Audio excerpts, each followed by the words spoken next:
Desde tiempos inmemoriales, la inquietud de la muerte ha poblado la mente humana con todo tipo de posibilidades, desde aquellas esperanzadoras que contemplan una tierra de armonía y paz para los difuntos, hasta las que encierran los más aberrantes castigos. Y por lógica, el pensar en el más allá implica un camino para entrar en él, las puertas del inframundo que conectarían el mundo de los vivos con aquel de los muertos. Esta noche, un imperdible paseo por las puertas del inframundo y del infierno. Buenas noches, bienvenidos a Horror Sapiens, yo soy Suspiria, transmitiendo en vivo y en directo desde la ciudad de la lluvia. Si es la primera vez que nos sintonizas por Twitch, aquí estamos todos los martes en la noche, y si nos estás viendo en YouTube es porque aquellos miembros de nuestro auditorio que no pudieron estar el martes tienen chance de ver la repetición por YouTube, así que si nos estás viendo por ahí, bienvenido, y si te gustan todas las cosas relacionadas con el horror, el cine, la literatura, lo heterodoxo, la magia y el ocultismo, estás en el lugar correcto. Te sugiero fuertemente que te escribas, suscríbete y dale a la campanita para notificaciones. Si te gusta el episodio, dale like y como siempre, todos los comentarios son bienvenidos. Saludos a toda la gente que nos está viendo por acá en el chat.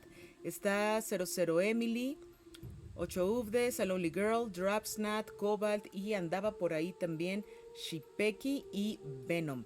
Pues bienvenidos todos ustedes y vamos a las puertas del inframundo. Y es que prácticamente todas las religiones describen cómo es el pasaje de los vivos hacia el más allá. Dependiendo del credo, pueden ir a un lugar de paz para estar en comunión con su deidad, si es que fueron almas pías, o podrían ir a la más torturadora oscuridad si fueron gente del mal. Otros simplemente abren la posibilidad de un tránsito a una inacabable nación donde pueden encontrarse con todos aquellos que poblaron alguna vez la tierra y van a estar distribuidos en diferentes regiones. Pero en ese tránsito hay numerosos caminos para llegar al más allá. Y es una idea que ha trascendido todas las culturas y sobre todo en la mitología occidental, esta idea de encontrar unas puertas que te lleven al inframundo son muy constantes. Incluso el gran escultor Auguste Rodin tiene sus puertas del infierno que estamos observando por acá. Ok, pero vamos a empezar por los griegos, que quizás son el mejor punto de entrada al inframundo. Recordemos que los griegos van a tener el Hades, que va a ser tanto un lugar como una persona, y van a ver 4 puertas en Grecia a través de las cuales se puede ingresar por ahí. En Laconia van a estar las cuevas del Cabo Matapán o Teinerón, que son un complejo de cavernas, todo un sistema ahí, y creían que esa iba a ser la entrada al Hades. Decían que era por esta puertita que entró Orfeo a buscar a su amadísima Eurídice, que fue por ahí entró también Hércules a hacer su misión, y en este lugar se podían encontrar las almas de todos los muertos bastante indiscriminadamente. Y de las 4 puertas en Grecia para llegar al Ares, tenemos la del río Acheron, en la Necromanteion, las cascadas del Peloponeso, obviamente el río Acheron, la Matapán y la cueva Alepotripa.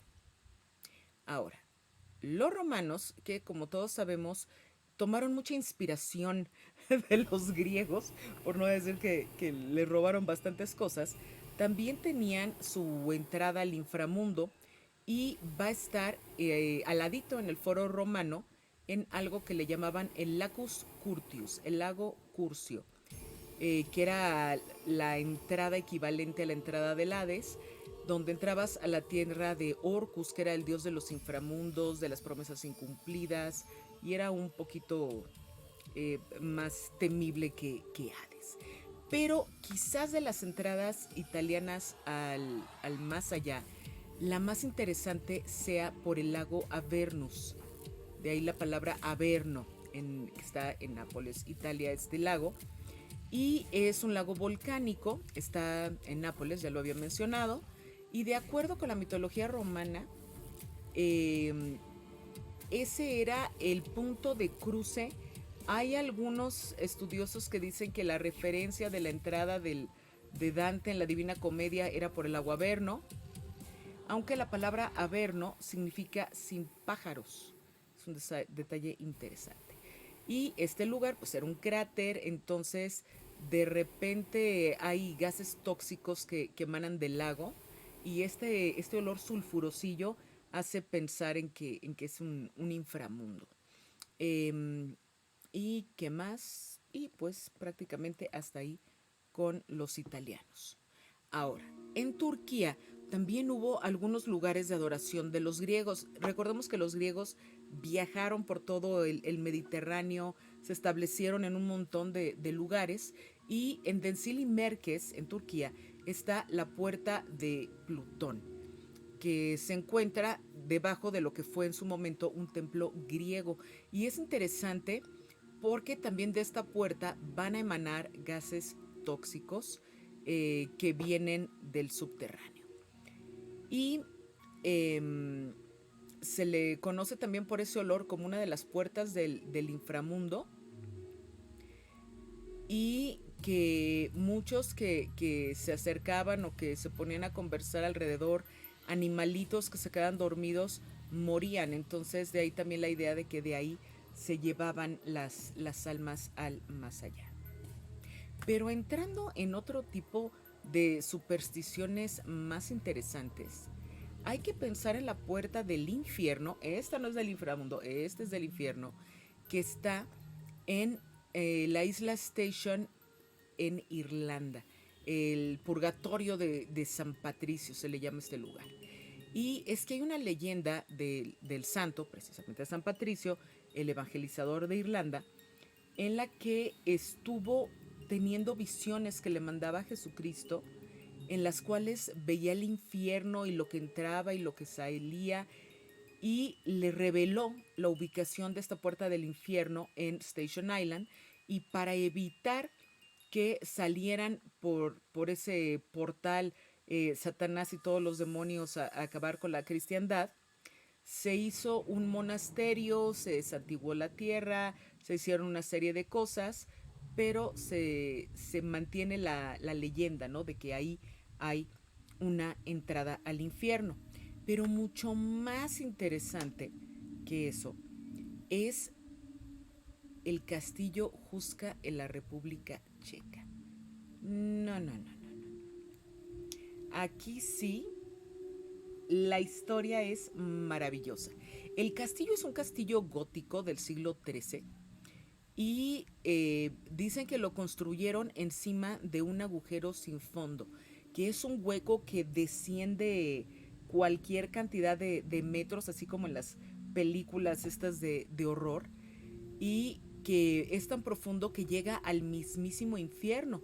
La leyenda dice que al descubrirse, el rey Ottokar II de Bohemia decidió que tenían que explorar a ver si era o no era, pero en lo que exploraban y decidían empezaron a construir este castillo, que es un castillo que toda la parte superior es falsa. Se ven varios pisos, se ven los ventanales, pero detrás de los ventanales hay un muro y no hay escaleras para ir hacia allá, no hay escaleras para ir prácticamente hacia ningún lado originales de la construcción. Y es que con la intención de descubrir si sí era o no era o qué era ese hueco sin fin, el rey Ottokar II decidió darle a los prisioneros que estaban condenados a cadena perpetua la oportunidad de ser liberados si aceptaban descender, observar todo lo que pudieran a lo largo de este interminable descenso, y cuando subieran tenían que dar un recuento de lo que habían visto en el hueco. Muchos prisioneros dijeron, no, pues es la boca del infierno, o sea, ¿quién va a ir a visitar a Satanás? Sáquense.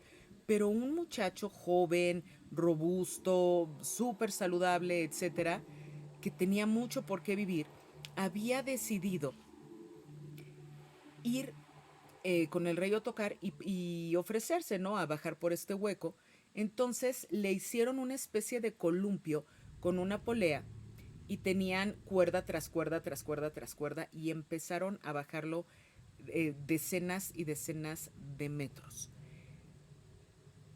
A los pocos segundos, de acuerdo a la leyenda, del descenso que llevaría abajo un par de decenas de metros, de repente los que están arriba sienten cómo empieza a jalar la cuerda con la señal de súbanme ya.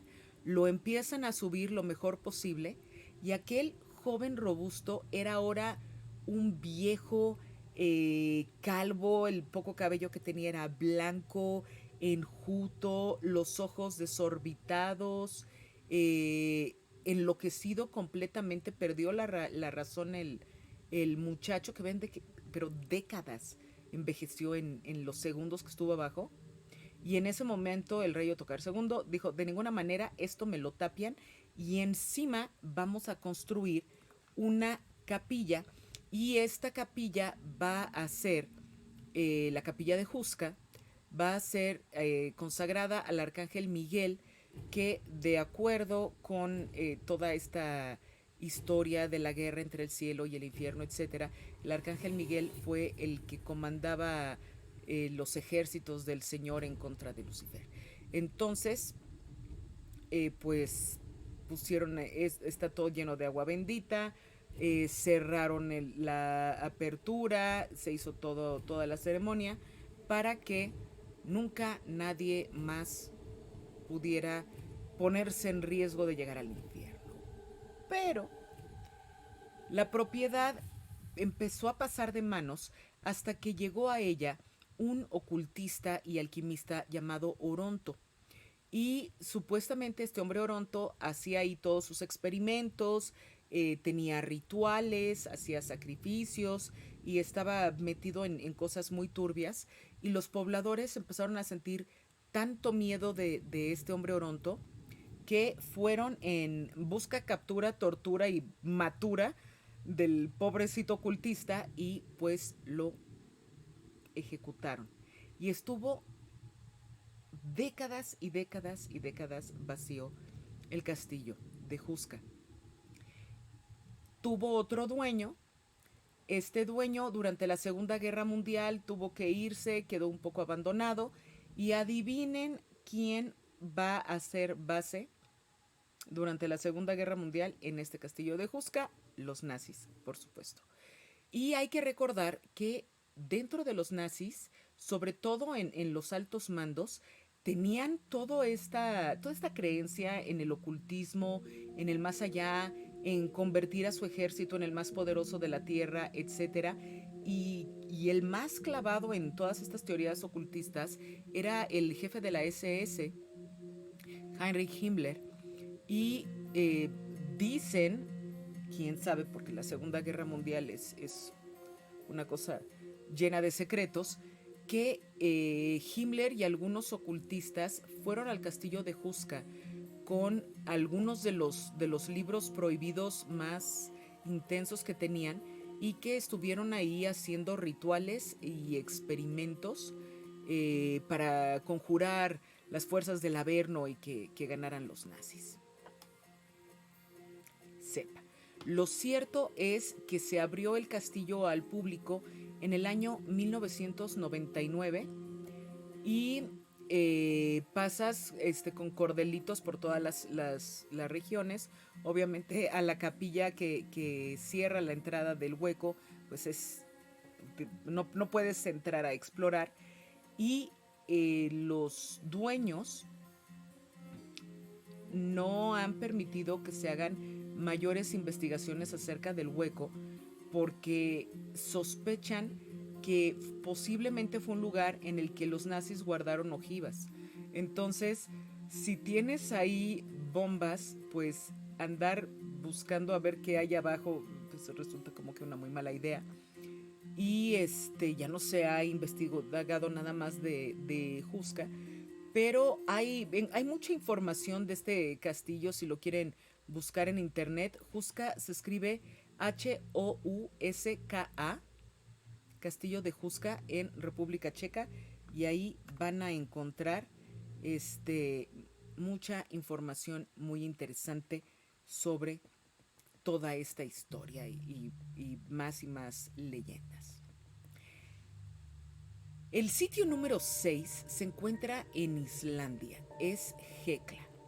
Es un volcán que tiene una serie de cavernas en su falda, y en el siglo XVI hubo un estudioso alemán que pues no solamente era geógrafo, sino también geólogo, y andaba muy interesado en todo lo que sucedía en esta Islandia tan misteriosa.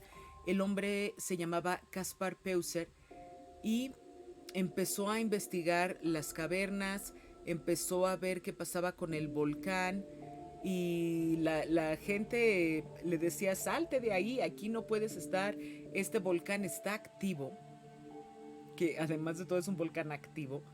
De los últimos 1000 años han habido suficientes registros, pero el Caspar estaba muy interesado en buscar algunos vestigios, porque las leyendas sobre aparecidos que había por ahí, igual que aquí en México, si vas al Popocatépetl, la gente dice que han visto bajar un hombre blanco con bigote, etcétera, etcétera, etcétera, que es el espíritu del volcán. Pues ahí también decía que estaba el espíritu del volcán, que almas en pena que habían salido del inframundo porque no hallaban la paz rondaban toda la vecindad del volcán, que había ciertos lugares donde las brujas hacían sus aquelarres debido a que todos los humos que salían les ayudaban a entrar en un trance, etcétera.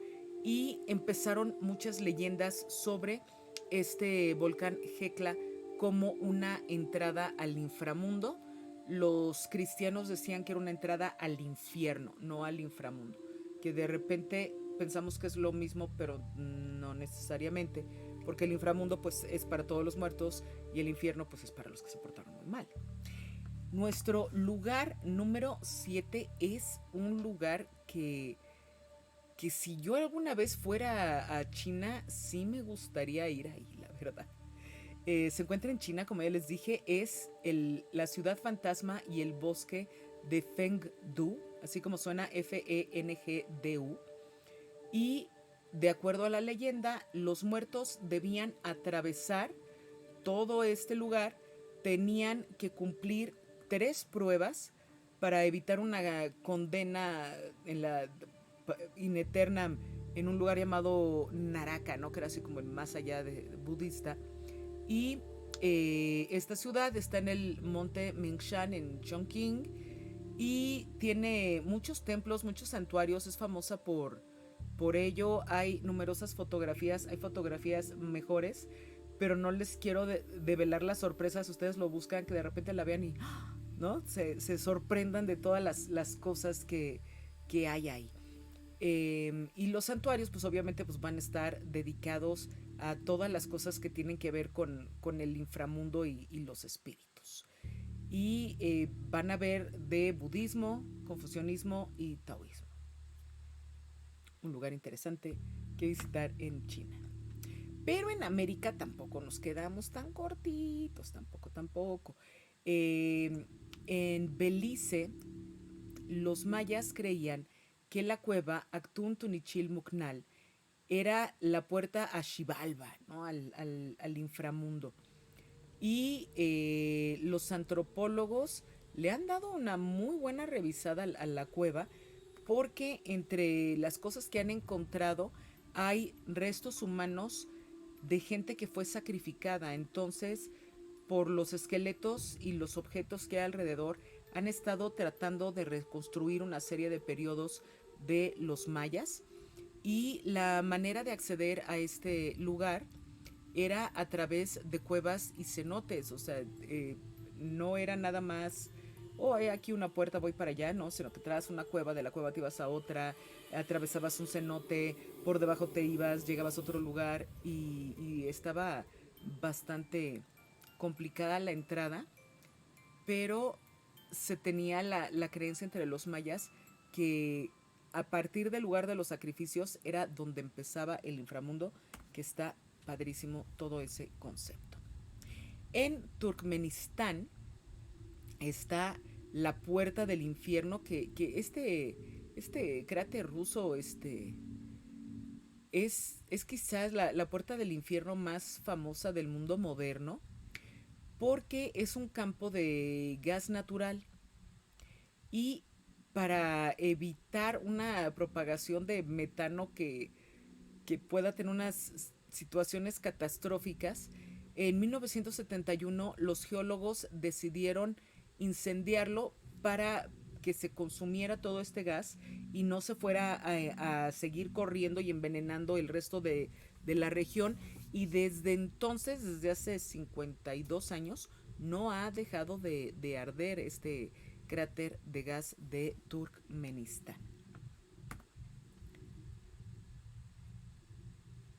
Pero más allá de ese infierno que también le decían por todos los humos sulfurosos y de metano y demás que había, va a haber en Nueva Orleans también este concepto de las puertas del infierno, pero dentro del vudú van a haber 7 puertas que van a estar esparcidas en varios cementerios en esta ciudad loquísima de Nueva Orleans.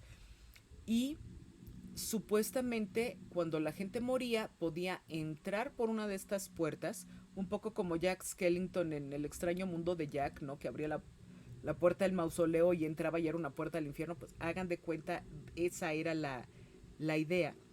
Y el muerto entraba por estas puertas, podía encontrarse con sus ancestros, quienes le iban a dar una serie de referencias y podían saldar algún asunto que tuviesen pendientes, y los iban encaminando a las aguas profundas de Guinea, porque se llaman las puertas de Guinea, y cada una de las puertas tiene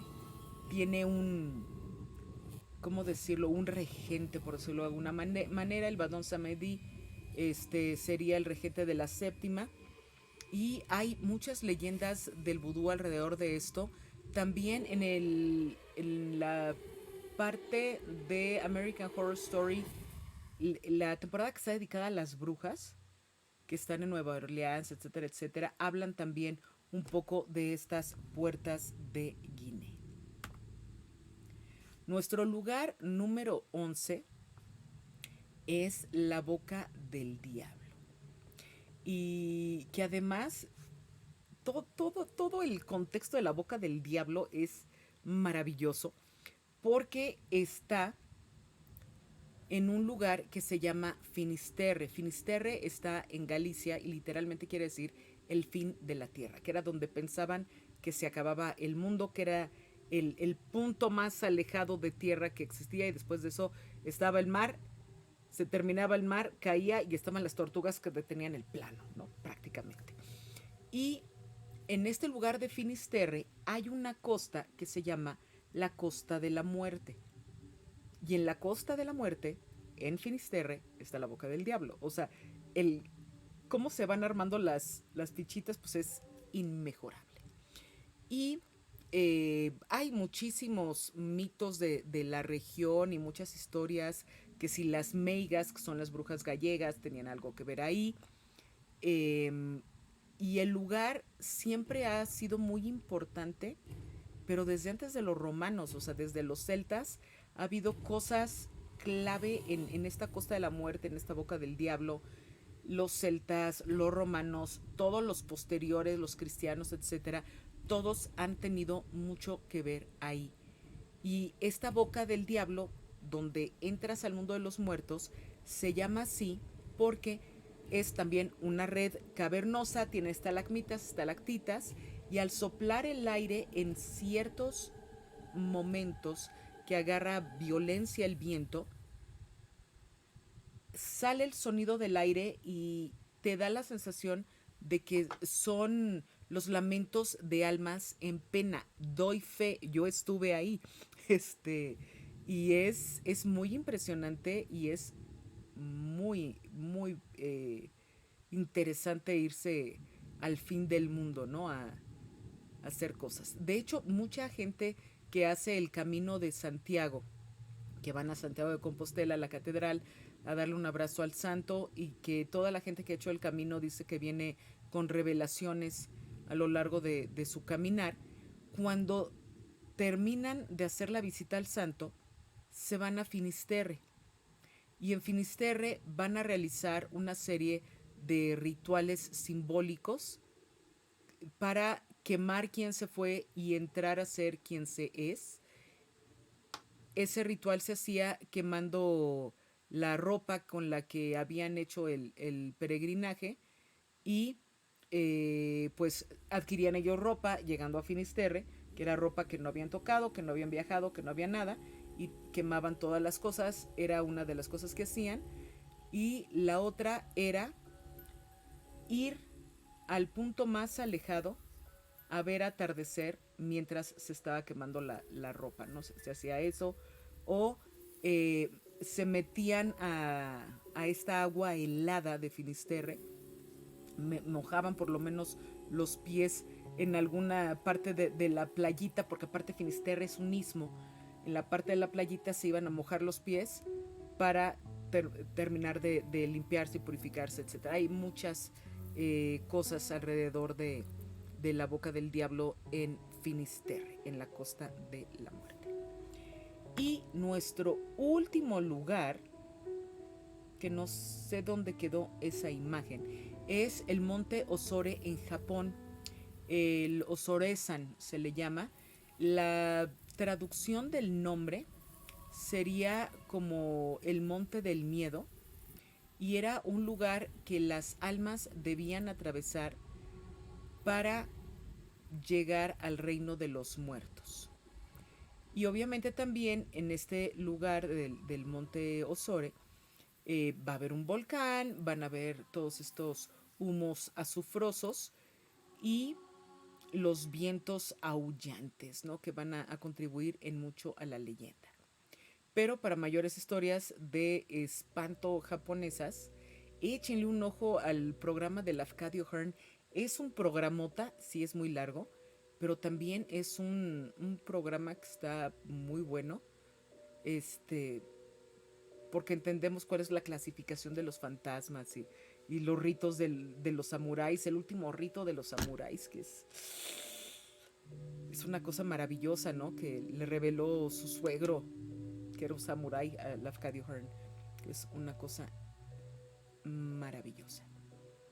Ahora, eh, hay también otros lugares que no son cuevas del infierno, pero que capturan la atención de la gente, como las cuevas de Ashland en Massachusetts, donde supuestamente se juntaban las brujas, o Zugarramurdi en País Vasco, en España, que hasta Alex de la Iglesia tiene su película, ¿no? De las brujas de Zugarramurdi por ahí, y que siempre es muy interesante hablar de ello, aunque no eran puertas del inframundo. Saludos a todos los que nos están acompañando por acá en el chat. Está 00 Emily, 8 Uvdes, El Only Girl, Alicidra, Don 7, Drapsnat, Beno, Be Mercy, Cobalt, anda también por ahí Shipeki. ¿Y quién más? Y otros que están ahorita en calidad de fantasmas invisibles, pero que siempre están por aquí. A los que no alcanzaron a llegar hoy, pero nos van a ver mañana por YouTube, también un abrazo y muchísimas gracias por acompañarme en esta eh, veloz repasada de 12 puertas del inframundo o del infierno. Así que, sin más por el momento, solamente queda despedirme. La semana que viene vamos a ver la biografía de un actor bastante más interesante de lo que parece.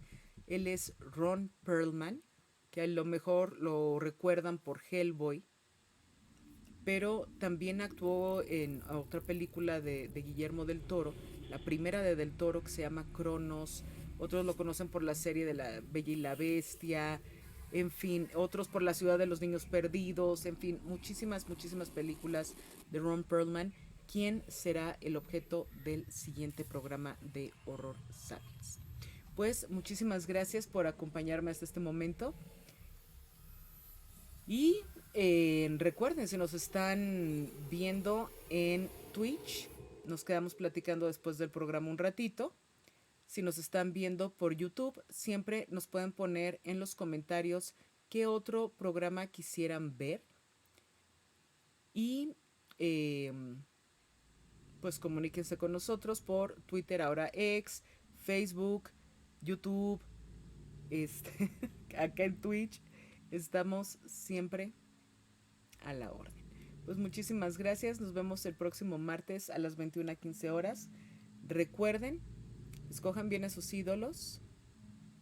Hagan todo bien y a la primera. Les deseo que les salga todo al punto. Y sobre todo, tengan muy dulces pesadillas. Saludos, Venos. Saludos a todos.